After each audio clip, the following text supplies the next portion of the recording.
Welcome to this tutorial on how to use a multimeter.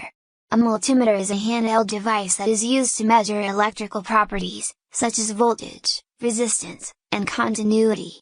It is an essential tool for electricians, technicians, and DIY enthusiasts, as it allows them to troubleshoot and diagnose issues with electrical systems. There are two main types of multimeters, analog and digital. Analog multimeters use a needle and a scale to display the readings, while digital multimeters display the readings on a numerical LCD screen. In this tutorial, we will be focusing on digital multimeters. To get started, you will need a digital multimeter, a set of test leads, and a user manual. Familiarize yourself with the different parts of the multimeter, including the display screen, the selection dial, and the test leads. Before you use the multimeter, make sure that it is turned off and the test leads are not touching anything. Then, select the appropriate range on the selection dial for the measurement you will be taking.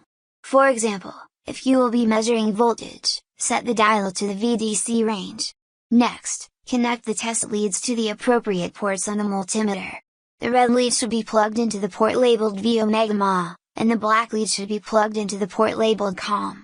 To take a measurement, touch the test leads to the appropriate points on the circuit or device you are testing. The display screen will show the measured value.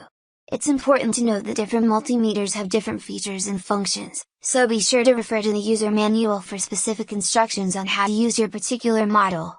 That's it! With a little practice, you'll be a pro at using a multimeter in no time. Thanks for watching.